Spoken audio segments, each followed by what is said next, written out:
The great question.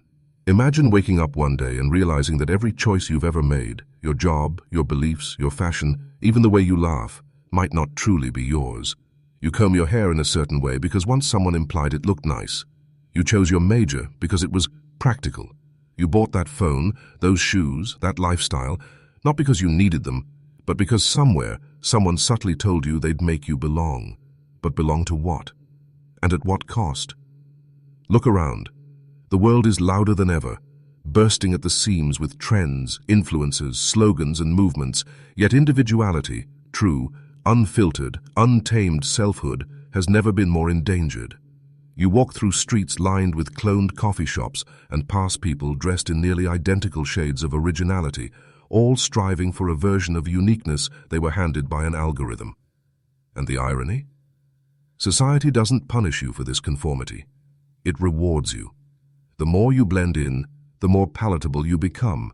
The less friction you cause, the more you're promoted, liked, invited, followed. You become easy to digest, easy to trust, easy to forget. Somewhere between the billboard's promise and the corporate mission statement, you lose something sacred. The voice that once whispered to you in moments of silence, the one that didn't care if anyone approved, the voice that was yours alone. Now ask yourself, when was the last time you made a decision purely because it resonated with your soul, without considering whether it would be liked, accepted, or applauded? What if the freedom you believe you possess is merely a well-lit cage, one whose walls are made of marketing, tribal identities, curated beliefs, and social algorithms? What if the self you perform is not the self you are? This isn't just about social media or pop culture. This goes deeper, into education systems that train you to follow, not to question, into family traditions that mistake obedience for love, into workplaces where the highest compliment is being called a team player, even if the team is moving toward a cliff. And those who deviate, those who walk away from the echo chamber, those who speak in a different tone, who dress strangely, ask dangerous questions, or simply say no, they're branded, difficult, arrogant, unstable, uncooperative. But think, why does society resist those who deviate from the script? Why is nonconformity treated like a virus, something to be quarantined or cancelled? Why do so many feel an unspoken pressure to stay quiet, even when something inside them is screaming? Carl Jung once warned that the privilege of a lifetime is to become who you truly are. But what happens when that privilege is buried under layers of social conditioning so thick you no longer remember what your original self even looked like? What if your dreams weren't born in you, but planted like seeds by someone else's desire? What if your sense of morality, even your concept of success, is just an inheritance passed down from a society too afraid of individuality to let it flourish? When the majority of the world is incentivized to follow, and when rewards, money, status, safety, admiration, are handed to those who play along, what becomes of the ones who don't? The great contradiction of modern life is this: we are told to be ourselves, while being punished every time we actually are. Authenticity is sold to us in slogans and ad campaigns, yet when we live it, raw, unfiltered, and inconvenient, it threatens the systems that depend on predictability. You are told you are free, but the moment your choices deviate from the herd, invisible hands try to pull you back in. Sartre believed that man is condemned to be free, meaning that with freedom comes terrifying responsibility. But what if we're not condemned to freedom anymore? What if we've traded that terrifying gift for something far more comfortable, approval? And so we must ask, in a world that rewards the death of individuality, what does it cost to stay truly alive? Is it rebellion to live by your own code, or the last act of sanity in a world gone numb? What if the pain you feel late at night, that ache you can't quite name, isn't depression or restlessness, but the quiet mourning of a self you've forgotten? What if you're not broken, but buried? This is where the journey begins. Not with answers, but with a confrontation, a peeling away of layers, a descent into the roots of why this happens, not just to you, but to all of us. Because this isn't just a personal failure, it's a systemic design, one that has been engineered for generations to smother the individual flame before it can become a wildfire. The question isn't whether society rewards conformity. The question is, why does it fear individuality so deeply? And what does it gain by extinguishing it? Let's go deeper. The hidden problem. Its psychological, philosophical roots. It begins before you even know your own name. A child cries too loudly in a restaurant and is scolded, not because their need is invalid, but because it's inconvenient. A teenager starts dressing in odd colors, writing poetry about existential dread, or asking questions that unsettle dinner conversations. And the response is swift and consistent. Tone it down, fit in, stop making things difficult. These aren't isolated events. They're symptoms of a system designed not to cultivate the individual, but to tame it. You learn very early that you're easier to love when you are less yourself. This is not a failure of your parents or your teachers. It's the invisible machinery of social conditioning. It rewards the predictable and punishes the unknown. And so, piece by piece, your edges are sanded down. You trade your wildness for acceptance, your confused iron for scripts, your inner truth for outward peace. Carl Jung described this process as the creation of the persona, the mask we wear to survive social reality. The persona is necessary. It helps us navigate the collective world without chaos. But Jung also warned that over-identifying with this mask leads to the repression of the shadow, the totality of all we reject in ourselves in order to be loved, accepted, or simply left alone. And herein lies the hidden danger. The more you ignore the shadow, the more it rules your life from the dark. You become a stranger to your own impulses, terrified of what's underneath the surface. Individuality isn't just buried, it's actively disowned. The parts of you that are strange, intense, passionate, chaotic, deeply philosophical, or inconveniently emotional, these are sent into exile because they don't fit the model of the well-adjusted citizen. But well-adjusted to what?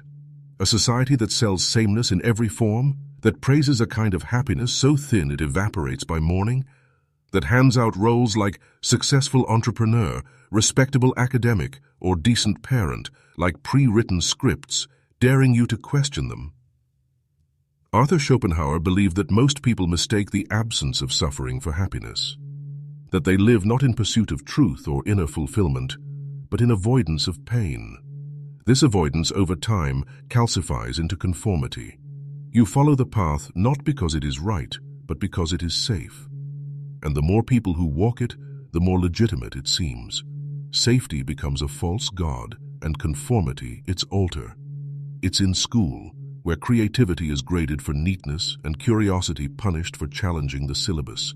It's in religion, where mystical experiences are filtered through dogma until the divine becomes digestible. It's in media, where diversity is celebrated in appearance, but not in thesis. Ought. It's in the workplace where thinking outside the box is only acceptable, within corporate-approved parameters. We're taught to believe that being accepted by the system is proof of our value. But that system is not designed to reward individuality. It's designed to neutralize it. This phenomenon isn't accidental, it's structural. Michel Foucault spoke of the panopticon, a metaphorical prison where people behave as if they're always being watched, even when they're not. Modern society replicates this. Algorithms track our preferences. Social approval becomes currency. You no longer need a jailer when every like, comment, or awkward silence teaches you how to self-censor. The cage is now internal, and it's decorated with trophies and diplomas. Friedrich Nietzsche saw this coming. He warned that the herd morality would become dominant, that individuals would abandon their inner compass in favor of social validation, that comfort and conformity would become the new virtues. Nietzsche's Übermensch, the ideal self who creates values from within rather than adopting them blindly, was his answer to this crisis. But how many of us even remember we have an inner compass, let alone how to follow it? We live in what Viktor Frankl called the existential vacuum, a state where people are not driven by true meaning but by distraction and conformity. And this vacuum is filled by consumption, identity politics, superficial goals, and endless scrolling. A society that has lost its connection to the individual must manufacture meaning in bulk. And so we are offered templates. This is what a good life looks like. This is what success is. This is what beauty means. This is what rebellion looks like. Buy the t-shirt.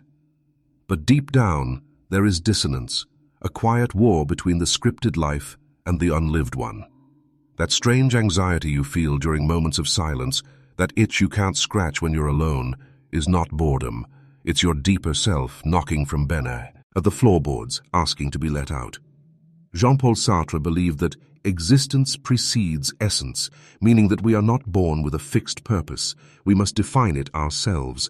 But how can we define it when every definition handed to us comes pre-approved by the very culture that fears authenticity? How can we become who we truly are when we are trained from birth to doubt, suppress, or monetize anything that feels too raw? Even in movements that claim to champion individuality, there's often an unspoken uniformity. The rebel aesthetic becomes a marketable brand. The free thinker becomes an influencer with curated dissent. Authenticity is commodified, its edges dulled for mass appeal. So the question remains, if even rebellion is absorbed by the machine, then where does true individuality hide? It hides in the places we were told not to go, in solitude, in stillness, in contradiction. It hides in our shame, in our rage, in our deepest confusion. It hides in the dreams we discarded because they didn't make sense to anyone else. It hides in the parts of us we swore we'd never show again. The philosopher Alan Watts once said, "Trying to define yourself is like trying to bite your own teeth." The true self cannot be packaged, labeled, or explained. It can only be lived. But to live it requires courage, a willingness to be misunderstood, to be seen as strange, to disappoint expectations and walk alone. And so, the roots of the problem are not merely cultural, they are psychological, existential, and spiritual. The system thrives on our forgetfulness, on our desire to be liked more than to be whole, on our belief that safety is better than truth. But that forgetfulness is not irreversible. Something within you still remembers, something wild, sacred, and uncompromising. The challenge is not to find it, it's to stop running from it. So we now see the shape of the problem, a world that trains you to betray yourself in exchange for belonging. A system that rewards obedience and punishes depth. A psychological wound passed down through generations like an heirloom. But what happens if you stop playing along? What if you refuse the role? What if you let the mask fall? Let's explore the cost and the liberation that comes with stepping out of line. The unseen consequences. Imagine a man who never raises his voice, never steps out of line, never questions anything. He works hard, follows the rules, smiles at the right moments, and blends seamlessly into the expectations of those around him. On paper, he's a success, respected, maybe even admired. But inside, there's a quiet erosion. His laughter doesn't reach his eyes. His relationships are shallow, scripted performances of affection. When he's alone, the silence is unbearable. He doesn't know why. Nothing is wrong exactly, yet nothing feels fully right. This is the ghost of a life that never dared to be lived fully. And he is not alone. This man exists in many forms.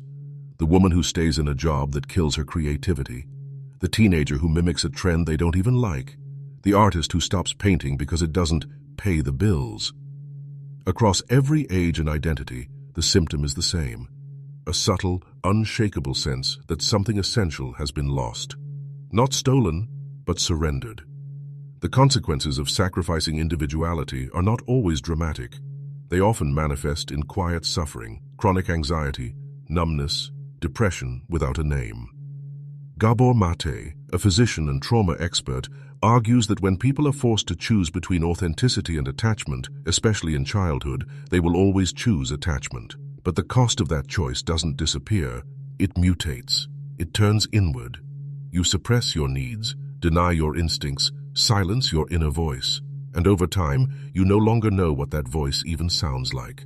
You walk through life chasing goals that were never yours, comparing yourself to illusions and wondering why success feels so empty. You mistake comfort for contentment. You start to confuse who you are with what the world wants from you. And then one day, you look in the mirror and realize you don't recognize the person staring back. Neuroscience sheds some light on this. The brain, wired for social survival, internalizes social norms to reduce friction. Neural pathways strengthen around repeated behaviors, people-pleasing, self-censorship, performance. What begins as a conscious choice eventually becomes automatic. You don't just act the role, you become it. And in doing so, you betray the neurobiological drive towards self-expression, creativity, and meaning. You become efficient at living someone else's life. Society, for its part, reinforces this every step of the way. Promotions are given to those who don't ask inconvenient questions. Popularity is reserved for those who mimic the dominant aesthetic. Platforms elevate content that fits within pre-approved emotional ranges. Not too angry, not too sad, not too weird. Even your pain is expected to perform. Express grief, but not for too long. Share your trauma, but make it digestible. Be authentic, but only if it's marketable. The result is a flattening of the human spirit. Emotional depth becomes a liability. Complexity is seen as confusion. And worst of all, the people around you begin to reward your mask more than your truth. So you keep wearing it. This breeds a deeper, more insidious consequence: spiritual dislocation. Not in a religious sense necessarily, but in the existential wound that arises when you are estranged from your own essence. Viktor Frankl observed that when people cannot find meaning, they turn to pleasure or power as substitutes. But these substitutes are fleeting. The dopamine rush fades. The applause stops. The next promotion feels just like the last. And beneath it all, the emptiness deepens. You may become hyperfunctional, successful even, but internally fractured. And the more praise you receive, the harder it becomes to admit that something is missing. You become trapped by your own persona, and the longer you stay, the more terrifying it is to imagine leaving. Let's speak plainly. The system benefits when you are alienated from your own soul, because a person who does not trust their inner voice will always be easier to control. They'll follow trends. They'll buy solutions to problems they don't understand. They'll work jobs they hate to afford lifestyles they don't need. They'll confuse productivity with purpose. They'll mistake performance for intimacy. And they'll see their discontent not as a signal from the soul, but as a personal failure, something to medicate, suppress, or ignore. This isn't just a personal tragedy. It's a cultural epidemic, and it doesn't stop at the individual. The death of individuality impoverishes entire societies. When dissent is discouraged, innovation suffers. When complexity is punished, wisdom erodes. When people are afraid to be different, humanity loses its edge, its ability to evolve, to create, to tell new stories.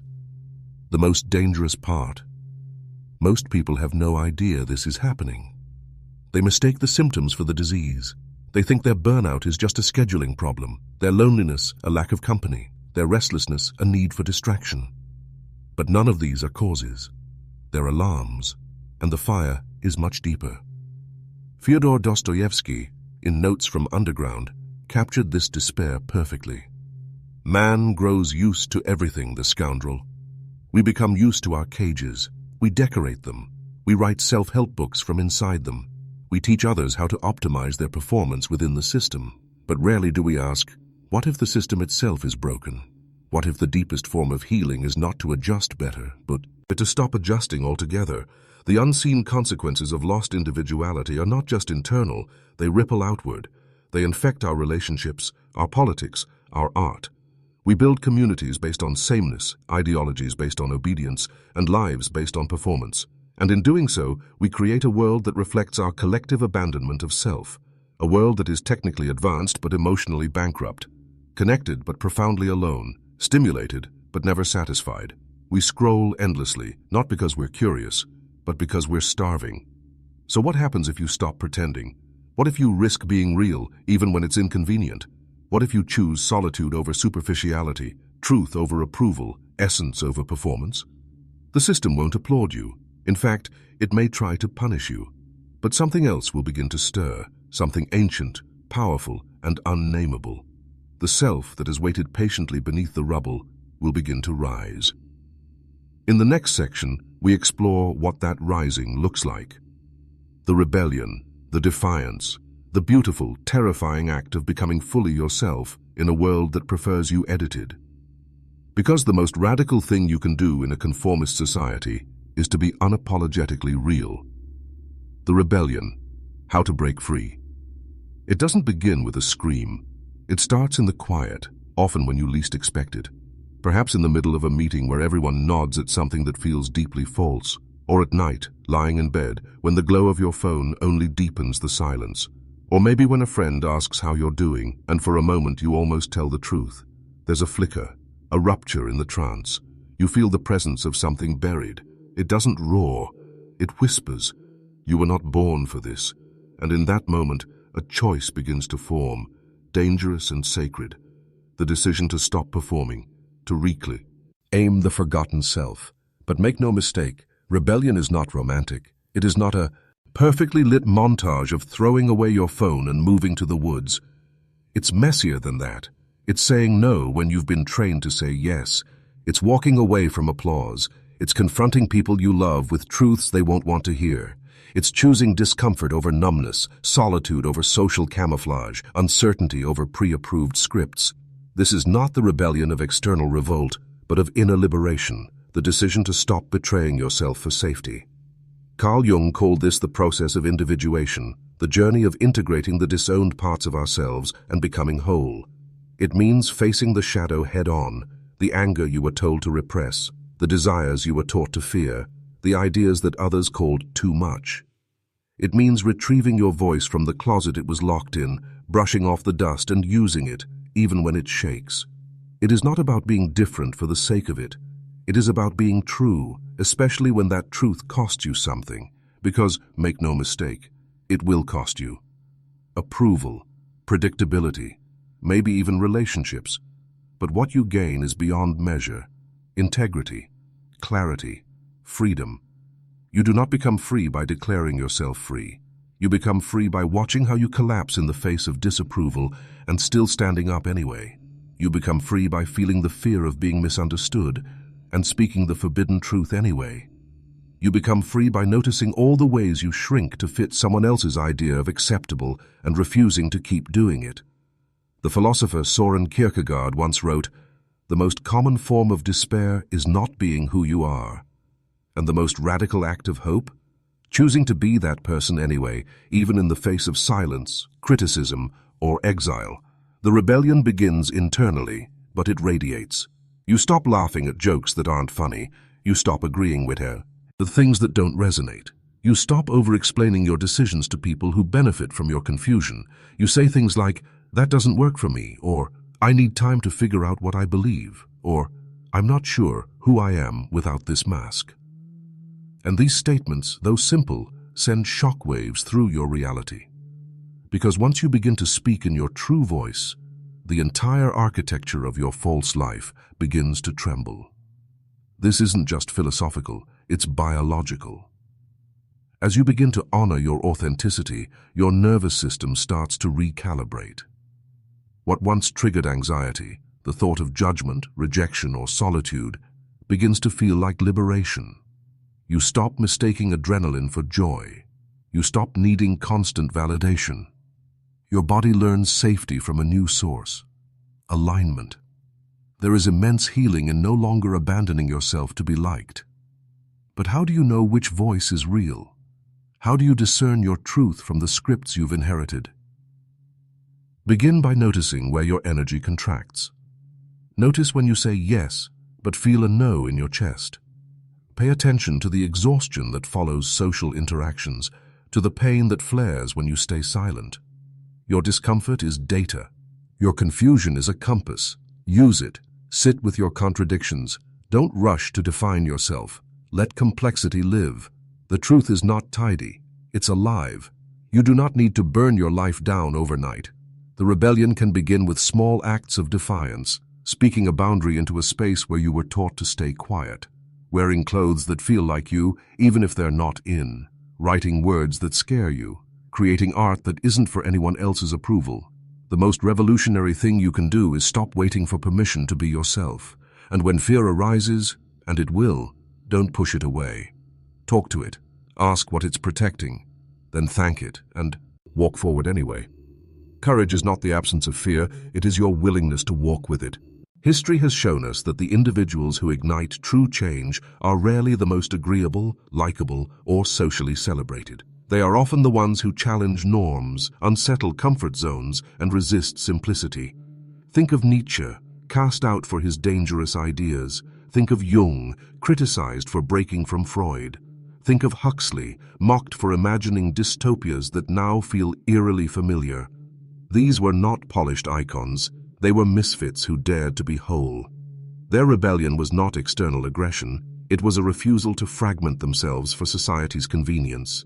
And this is your invitation, to stop fragmenting. To let go of the need to be consistent, palatable, or explainable. To be fully alive, even when it's inconvenient. This isn't about becoming someone new, it's about peeling back the layers until you remember who you were before the world told you who to be. That person is not gone, just buried. And the excavation is painful, yes, but it is also sacred. It is the only rebellion that matters. So ask yourself, where have you been shrinking to fit in? What truths have you exiled to be accepted? What part of you is still waiting for permission to exist? The rebellion doesn't start with fire, it starts with awareness, with honesty, with the decision to finally stop lying to yourself. And if you follow that decision far enough, if you walk with it through the discomfort, the confusion, the temporary loneliness, something extraordinary happens. You stop chasing life. You start embodying it. You stop performing and start becoming. The world may not reward you for it, but you'll recognize yourself again. And that, perhaps, is the deepest form of success there is. Next, we enter the final descent, the moment of clarity, the last unveiling. The ultimate truth, where everything you've endured begins to make sense. The realization that will change the way you see not just yourself, but the entire human condition. The ultimate truth. The final, most powerful realization. There is a moment, quiet, almost imperceptible, when the mask begins to fall, and for the first time in a long while, you glimpse your reflection not in a mirror, but in the ache behind your ribs. Not the face you've been taught to wear, but the unshaped, unpolished self that existed long before you were given a name, a nationality, a gender, a role. You see it in the stillness, in that sacred pause when the noise finally fades and you're no longer trying to be understood, liked, chosen, just being, raw, flawed, magnificent. That moment is terrifying, because in it you realize something no school taught you, no institution prepared you for. You were never meant to be a product of this world. You were meant to be its contradiction. And this is the ultimate truth. The death of individuality is not a passive tragedy. It is an active sacrifice, one we make day after day, not because we're forced to, but because we believe we must.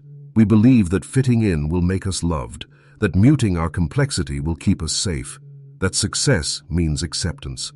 But here's the brutal irony. The very things we seek from the world, love, meaning, connection, are only truly available to us when we are fully ourselves.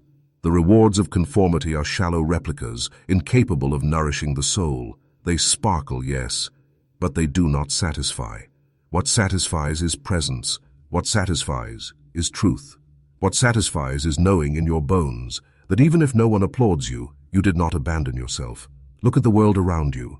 So many live as fractured beings, half asleep, overperforming, seeking approval like a thirsty plant reaching for artificial light. They achieve, they accomplish, they accumulate, but ask them who they are without their roles, without their identities, without the applause, and silence follows. They do not know. Because their selfhood has been outsourced, commodified, diluted into fragments that are easier to manage, sell, and package. The philosopher Krishnamurti once said, "It is no measure of health to be well adjusted to a profoundly sick society." And what if we've mistaken adjustment for virtue?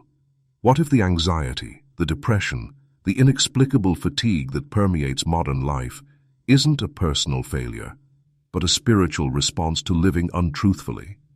The truth is this: you were not born to be digestible. You were born to disrupt, not in loud, destructive ways, but in the quiet, seismic act of remembering. remembering your hunger for meaning, your deep childlike curiosity, your irrational love of beauty, your unexplainable joy at rain, at poetry, at the way a certain song rearranges your cells. These are not quirks, they are your compass, they are how your soul speaks through the noise. But when you ignore them, when you dismiss them as impractical, childish, unproductive, you begin to lose your coordinates, and you wander, not geographically, but spiritually. You become lost in plain sight. But here is where it turns. You can always return. The door to your true self is never locked. It is not in the next course, the next book, the next version of you. It is now, in this breath, in the honesty you are willing to give yourself. Yes, it takes courage to walk away from the performance, to disappoint others, to risk being misunderstood. But what is the alternative? To live half a life, to spend your one wild, sacred existence echoing someone else's desires? There is a sacredness in reclaiming your individuality, not because it makes you special, but because it makes you real. And in being real, you become free. Free to evolve, free to contradict yourself, free to choose solitude over performance, free to love without masks, free to cry without shame, free to create without asking if it will be liked. And in that freedom, you become dangerous, not to others, but to the systems that rely on your submission. You become a mirror, and in your reflection, others start to see themselves again too. This is how change begins, not in revolutions or ideologies, but in people choosing to live undivided lives. This is the paradox. True individuality does not isolate, it connects. When you are real, you don't need to convince others. Your presence is enough. Your authenticity becomes an invitation for others to drop their masks too. You start to build relationships based not on performance, but on essence. You stop chasing networking and start finding communion. You realize that intimacy was never about impressing someone. It was about revealing yourself. And in doing so, you rediscover a kind of connection that no social script can fabricate. Something ancient, something true. This realization isn't an endpoint. It's a beginning, a return to the root, a vow to live from the inside out. Yes, it will be lonely at times. Yes, it will be inconvenient, but it will also be radiant. And slowly, you will start to recognize the signs of others who have also returned. You'll find them not in the loudest rooms, but in the quiet corners. Not in the most popular voices, but in the most honest ones. You will know them by their eyes, tired perhaps, but bright. You will feel it in their presence, grounded, unhurried, uncompromisingly alive. And so, we arrive not at a conclusion, but at a threshold, one that only you can cross. The question now is no longer, why does society reward the death of individuality? You already know why. Because individuality is threatening to systems built on control. The new question is, will you continue to comply, or will you reclaim what was always yours? Will you live a life that pleases others, or one that feeds your soul? Will you survive by becoming invisible or live by being seen? You were not meant to be a copy. You were meant to be a fire. Wild, illuminating, unapologetically alive. So let the old self fall away. Let the mask crack. Let the silence deepen. And in that silence, listen. There is a voice, older than fear, older than approval, that has waited patiently beneath the noise. It is not here to please. It is not here to perform. It is here to be. Welcome home.